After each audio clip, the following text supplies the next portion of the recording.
Hello, in this video I start with a quick look at the plants and some maintenance, then we rotivate the grass area and sow some meadow grass.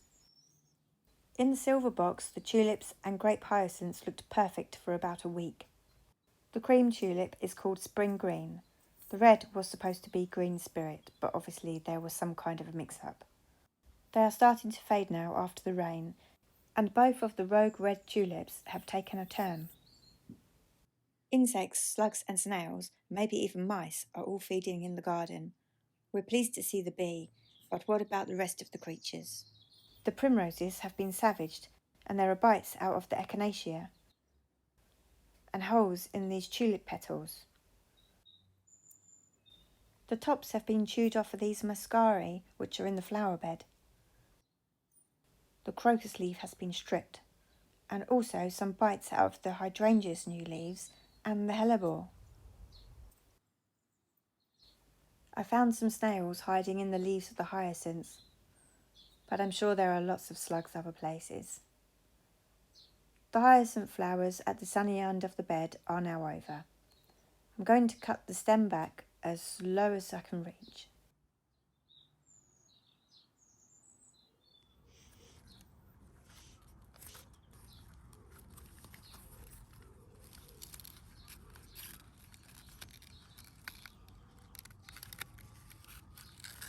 There's a few small snails in the bottom of that one as well, and perhaps a little slug.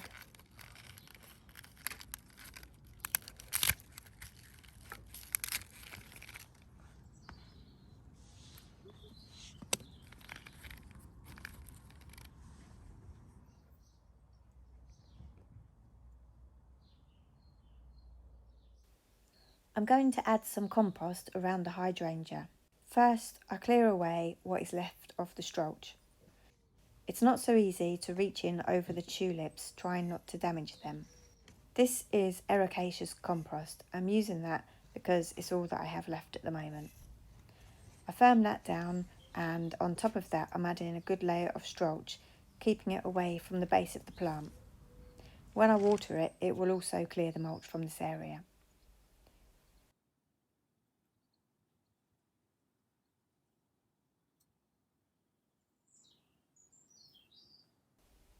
This is where the plant got broken a while back.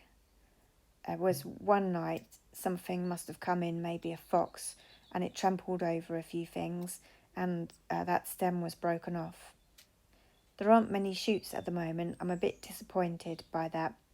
This pear is the best. There was a small bit of dead wood above it which I have cut back today. The only other growth I can see is on this thinner stem, and only very small leaves so far. The whole left stem doesn't look very alive.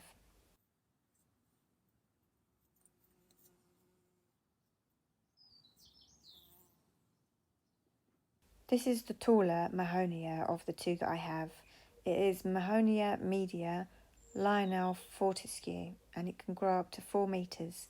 It didn't mention that on the label when I bought it. It would be silly to cut from this side because the spiky plant would fall on me. The stems look quite woody, but actually they are not hardwood, and it wasn't too difficult to cut with this lopper. The plant is leaning quite a lot into the garden now, and I have little enough space already.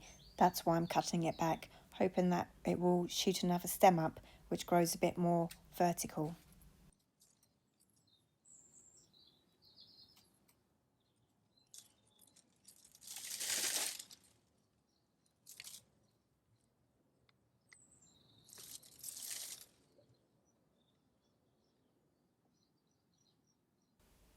The other stem isn't so tall, but it is leaning in a bit, so I'm going to cut that one back as well.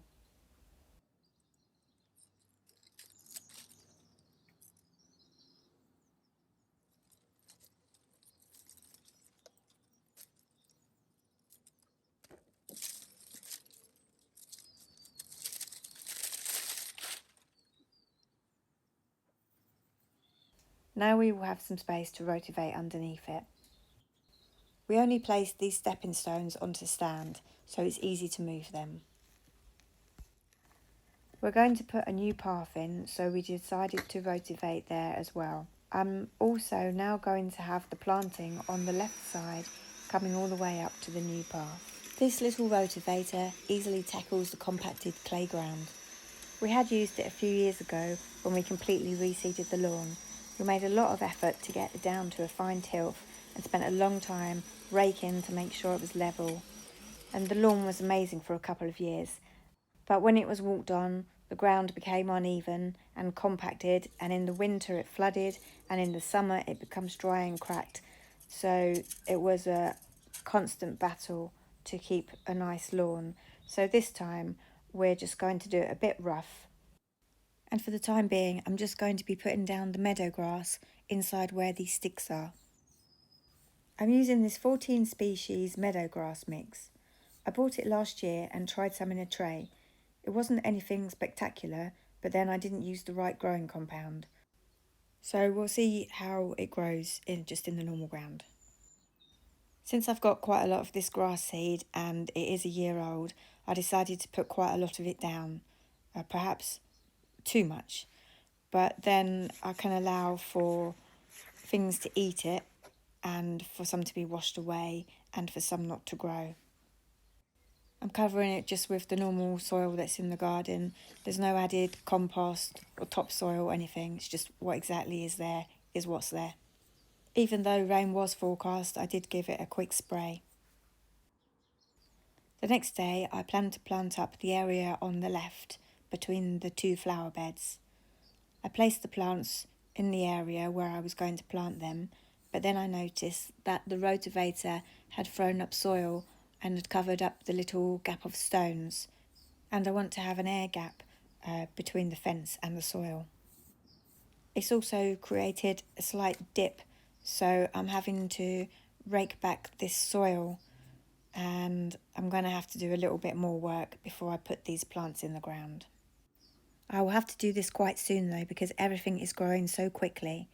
These lily of the valley, a new shoot there, the foxgloves and the sea holly.